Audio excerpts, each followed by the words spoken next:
Elon Musk कहते हैं कि बचपन में वो बहुत साइंस फिक्शनल बुक्स पढ़ते थे और उन्हीं बुक्स की वजह से उन्होंने टेस्ला और स्पेस एक्स जैसी कंपनीज को स्टार्ट करने का फैसला किया। उनकी बचपन की साइंस फिक्शन बुक्स में से एक फेवरेट बुक थी हिचहाइकर गाइड टू गैलेक्सी। और एलॉन मस्क ही क्यों, बाकी फेमस पर्सनालिटीज जैसे कि साइंटिस्ट्स जिन्होंने बचपन में ही साइंस फिक्शन बुक पढ़ी थी, वो सब अपने करियर का क्रेडिट इन्हीं साइंस फिक्शनल बुक को ही देते हैं। इसलिए हमने भी अपनी favourite science fiction book Martian की बुक समरी बनाने का सोचा। इस फिक्शनल बुक स्टोरी के ऑथर हैं एंडी वेयर, एक अमेरिकन नॉवेलिस्ट और एक सक्सेसफुल कंप्यूटर प्रोग्रामर। इन्हें 2016 में जॉन कैम्पबेल अवार्ड से नवाजा गया है, न्यू राइटर कैटेगरी के अंतर्गत। और इस पर एक मूवी भी बन चुकी है जिसका नाम है मार्शियन, यानी जो मार्स में रहता है।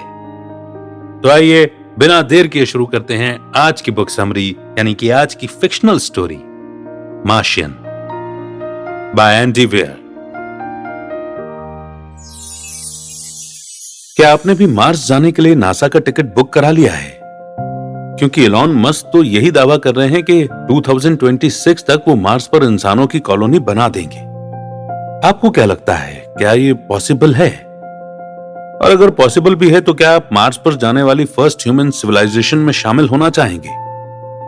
अब तक तो हमने यही सुना है कि एक दिन में 24 घंटे होते हैं और एक साल में 365 दिन। लेकिन अचानक से अगर आपका एक दिन 25 घंटे का हो जाए और एक साल में 687 दिन, तो आपको कैसा लगेगा? कुछ सालों से साइंस मार्स पर कुछ ज्यादा ही फोकस कर रहा है, लेकिन क्या कभी आपने सोचा है कि इसकी वजह क्या है? क्या मार्स के पास भी धरती की तरह अपना मून है? क्या वहां भी आसमान का रंग सेम होगा?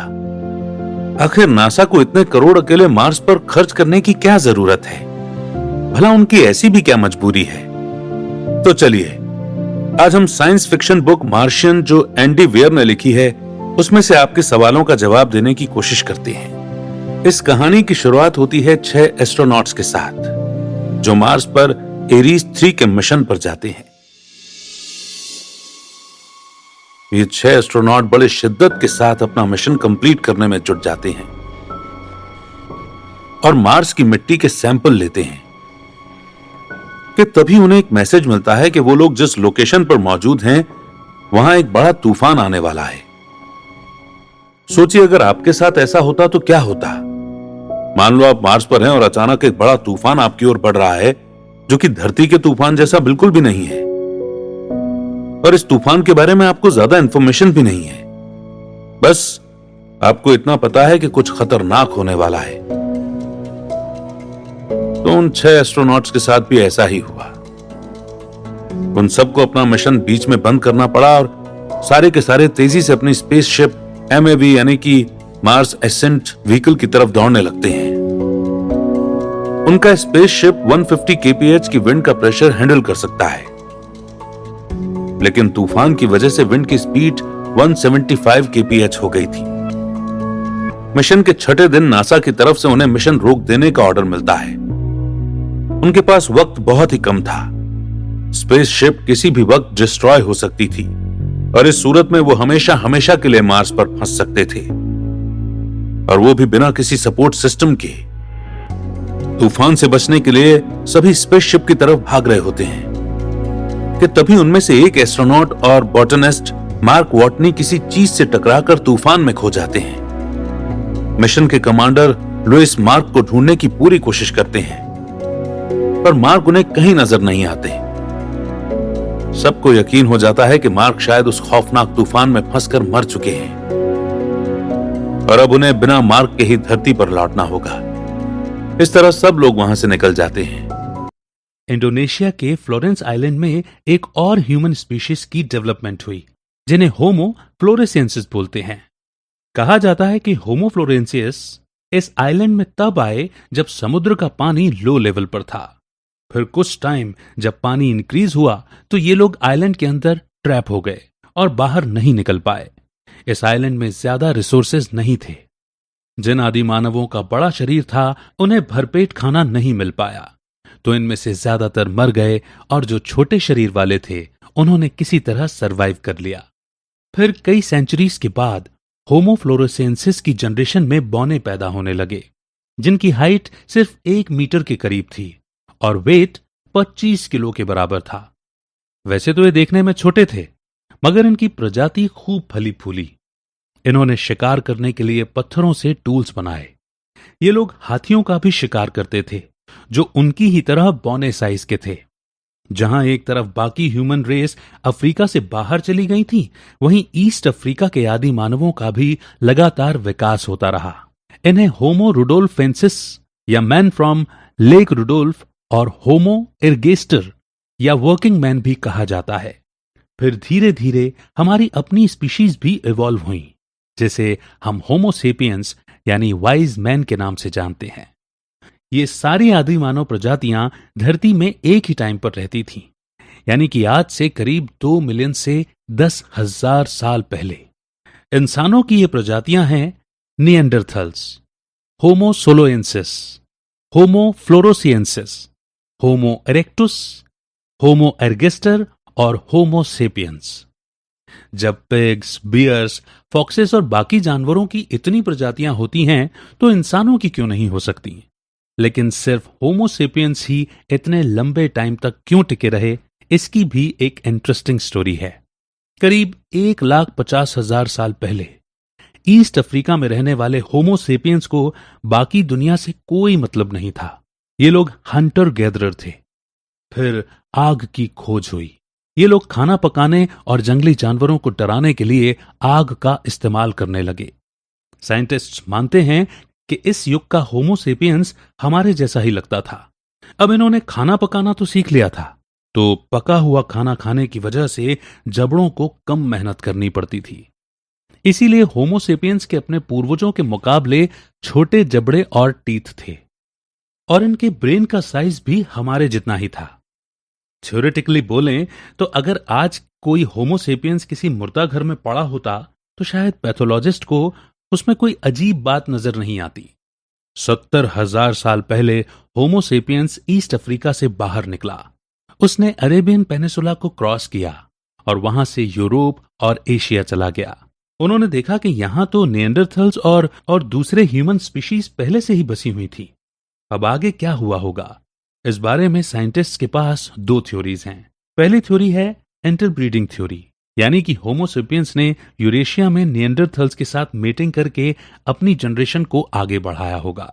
जो लोग ईस्ट एशिया पहुंचे थे, उन्होंने होमो इरेक्टस के साथ में कपलिंग की होगी। इसीलिए इन जगहों में इन स्पीशीज के मिक्सचर लोग मिलते हैं। हालांकि रिप्लेसमेंट थ्योरी इसे स्ट्रांगली डिसमिस करती है, क्योंकि होमो सेपियंस डिफरेंट जाति के लोग थे, तो उनका निएंडरथल्स के साथ जरूर टकराव हुआ होगा और दोनों ने एक दूसरे को खत्म करने की कोशिश भी की होगी। लेकिन अगर वो मिल भी जाते तो उनके बच्चे इनफर्टाइल होते, यानी आगे की जनरेशन पैदा नहीं होती। तो यह मुमकिन नहीं है कि इन दोनों जातियों ने मिलकर बच्चे पैदा किए होंगे। ऐसा माना जाता है कि होमो सेपियंस ने निएंडरथल्स को खत्म होने की कगार पर पहुंचा दिया था। बेशक सेपियंस ज्यादा स्मार्ट थे, ये लोग कुकिंग जानते थे और इनके ब्रेन भी ज्यादा डेवलप थे। बाकी जातियों के मुकाबले होमो सेपियंस स्किल्ड हंटर्स और गैदरर्स थे। इन्होंने ज्यादा से ज्यादा नेचुरल रिसोर्सेस यूज किए। इनकी पॉपुलेशन बढ़ती गई। इसी बीच निएंडरथल्स ना तो डियर जैसे जानवरों का शिकार कर पाते थे और ना ही ज्यादा फ्रूट्स इकट्ठे कर पाते थे। उनके पास खाने पीने की भारी कमी होने लगी। एक एक कर उनके झुंड के मेंबर्स मरने लगे थे। एक थ्योरी यह भी है कि आपसी लड़ाई झगड़े में इन लोगों की जान गई। सेपियंस जो यूरेशिया से आए थे, उन्होंने निएंडरथल्स की पॉपुलेशन का पूरी तरह खात्मा कर दिया था। अगर ये थ्योरी सच है तो ये ह्यूमन हिस्ट्री की फर्स्ट जेनोसाइड या एथनिक क्लिंजिंग मानी जाएगी। ज्यादातर साइंटिस्ट रिप्लेसमेंट थ्योरी के फेवर में थे, मगर 2010 में एज जेनेटिक डिस्कवरी ने इस थ्योरी की धज्जियां उड़ा के रख दी। जेनेटिक्स ने जमीन के अंदर से मिली निएंडरथल्स के फॉसिल्स का डीएनए निकाला।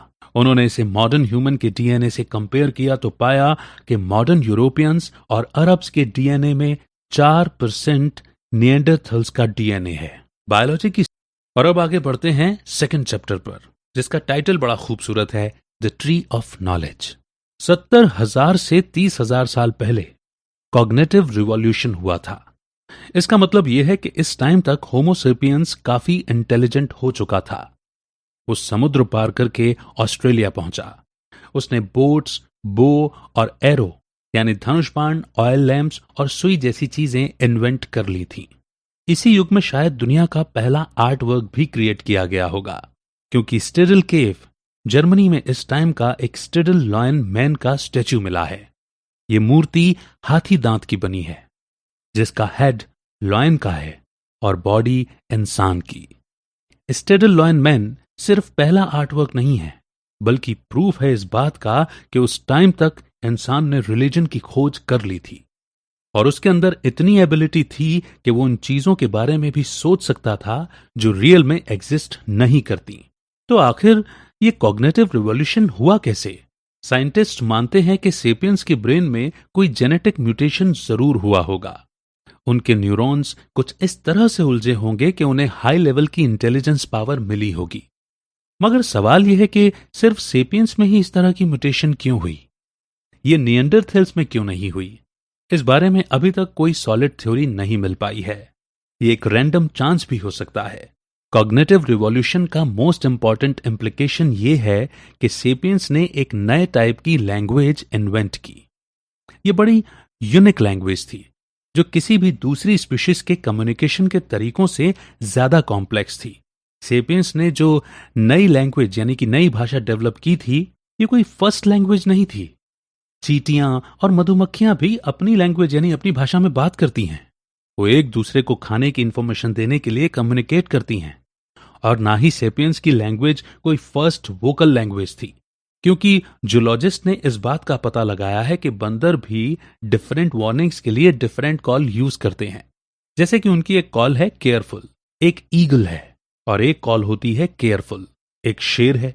जूलॉजिस्ट ने इन कॉल्स को रिकॉर्ड किया और उन्हें बंदरों के ग्रुप के आगे प्ले किया। जब पहले वाली कॉल बजाई गई तो सारे बंदर जहां थे वहीं रुक गए और डर के मारे आसमान की तरफ देखने लगे।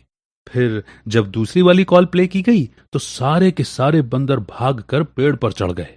न सिर्फ एप्स और मंकी बल्कि एलिफेंट्स और वेल्स भी वोकल लैंग्वेज का इस्तेमाल करते हैं। सेपियंस की यूनिक लैंग्वेज उनकी इस एबिलिटी का प्रूफ है कि वो उन चीजों या कॉन्सेप्ट्स को समझ सकते हैं जो रियल में होती ही नहीं है। ये उनका बाकी ह्यूमन स्पीशीज के मुकाबले अल्टीमेट एडवांटेज था। सिर्फ सेपियंस ही उन चीजों के बारे में सोच और बोल सकते थे जो उन्होंने कभी टच नहीं की थी और ना ही देखी थी, क्योंकि ये आइडियाज उनकी इमेजिनेशन में थे। कॉग्निटिव रिवॉल्यूशन में सेपियंस ने मिथ, लेजेंड्स और भगवान भी बनाए। उन्होंने रिलीजन यानी धर्म बनाया, उन्होंने फिक्शन बनाया। यहां तक कि सेपियंस का एक ग्रुप उस टाइम पर यह बोल सकता था, the lion spirit guards over tribe, यानी शेर देवता हमारे कबीले की रक्षा करें। वो लोग एक इमेजिनरी भगवान स्टिडल लॉयन मैन की पूजा करते थे। एक बंदर केले के बारे में सिर्फ सोच सकता है और बोल सकता है, लेकिन ये कभी ऐसा नहीं सोच सकता कि बंदरों के स्वर्ग में केले के ढेर लगे हैं। आप किसी बंदर को केला देने के लिए ये बोलकर नहीं मना सकते कि मुझे अपना केला दे दो, तुम्हें अगले जन्म इसका पुण्य मिलेगा। मिथ्स और लेजेंड्स में यकीन रखने वाले सेपियंस बड़े बड़े झुंड बनाकर रहते थे। इंसानी बस्तियों के बसने की शुरुआत पहले कुछ रिश्तेदारों और दोस्तों से हुई, फिर धीरे धीरे झुंड बड़े होकर कबीले बनते गए। इन कबीलों में रहने वाले लोगों के मिथ्स और बिलीफ्स सेम होते थे। इसी कॉमन बिलीफ्स के चलते कई बार अजनबी भी उनके ग्रुप में जुड़ जाते थे। इंसानों की तरह चिंपांजी भी ग्रुप में रहना पसंद करते हैं, जिसमें कई बार 50 के करीब चिंपांजी होते हैं। ग्रुप का लीडर अल्फा मेल होता है, जो इस बात का पूरा ध्यान रखता है कि ग्रुप में सेफ्टी और शांति बनी रहे। ग्रुप में कभी भी 50 से ज्यादा चिंपांजी नहीं होते, क्योंकि इन्हें कंट्रोल करना मुश्किल होता है। ज्यादा चिंपांजियों के होने से सोशल ऑर्डर टूटने लगता है। फिर कुछ चिंपांजी किसी नए लीडर के अंडर में एक नया ग्रुप बना लेते हैं। सेपियंस 150 के करीब लोगों का ग्रुप बना सकते थे। ग्रुप मेंबर्स की आपसी बॉन्डिंग और फ्रेंडशिप उन्हें एक साथ जोड़कर रखती थी। अगर कभी ग्रुप में 150 से ज्यादा लोग होते थे तो उनमें से ज्यादातर स्ट्रेंजर्स होते थे, और इसी वजह से कई बार कोऑपरेशन और यूनिटी बनाए रखने में मुश्किल आती थी। तो सेपियंस ने 1 लाख या इससे भी ज्यादा लोगों की आबादी वाली सिटीज कैसे बिल्ड की और कैसे उन्होंने बड़े बड़े एम्पायर्स खड़े किए, जहां लाखों लोग रहते थे, क्योंकि इतने बड़े लेवल पर पर्सनल बॉन्डिंग के बेस पर तो लोगों को नहीं बसाया जा सकता। दरअसल ये सब मुमकिन हुआ था एक कॉमन मिथ पर बिलीव करने की वजह से। इसीलिए सेपियंस की सक्सेस का सीक्रेट है उनके फिक्शन को ग्रास्प करने की एबिलिटी। आइए अब बढ़ते हैं नेक्स्ट चैप्टर की ओर, द फ्लड। कॉग्निटिव रिवॉल्यूशन से पहले सेपियंस अफ्रीका, यूरोप और एशिया में ही रहते थे। वो खुले समुद्र को क्रॉस नहीं कर सके थे। ये लोग अमेरिका, ऑस्ट्रेलिया, मेडागास्कर या न्यूजीलैंड तक नहीं पहुंच पाए थे। इसीलिए इन जगहों में रहने वाले जानवर और पेड़ पौधे लाखों सालों तक आराम से रहे। मगर कॉग्निटिव रिवॉल्यूशन के बाद सेपियंस ने पहले से बेटर टूल्स बना लिए थे और उनकी स्किल्स भी इतनी डेवलप हो गई थी कि अब वो समुद्र भी पार कर सकते थे। करीब 45,000 साल पहले सेपियंस ऑस्ट्रेलिया पहुंचे। इससे पहले किसी और इंसानी प्रजाति ने इस जगह पर पैर नहीं रखे थे। साइंटिस्ट्स कहते हैं कि इंडोनेशिया में जाकर सेपियंस सीफेरर्स बन गए थे। इन्होंने अच्छी क्वालिटी की बोट्स बनाना सीख लिया था और उन्हें चलाने में एक्सपर्ट भी थे। इसी वजह से ये लोग बाद में ऑस्ट्रेलिया भी पहुंचे। शुरुआत में यहां का एनवायरनमेंट सेपियंस के लिए बिल्कुल नया था, मगर फिर 2000 सालों के बाद उन्होंने इस जगह को एकदम बदल कर रख दिया था।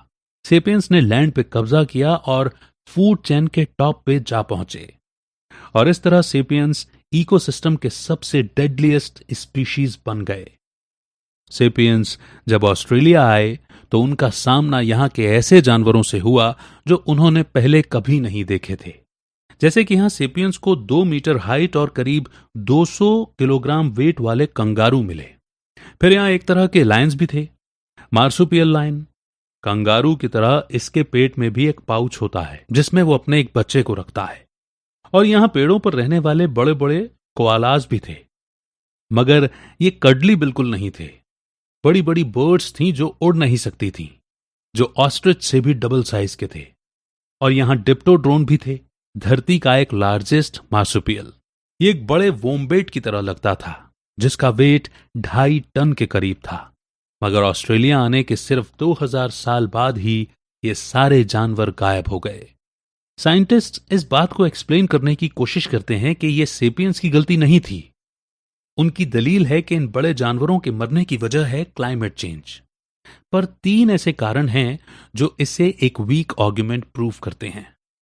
पहला तो ये कि धरती पर हर 1 लाख साल बाद आइस एज से गुजरती है और ऑस्ट्रेलिया के जाइंट एनिमल्स उसे झेल चुके थे।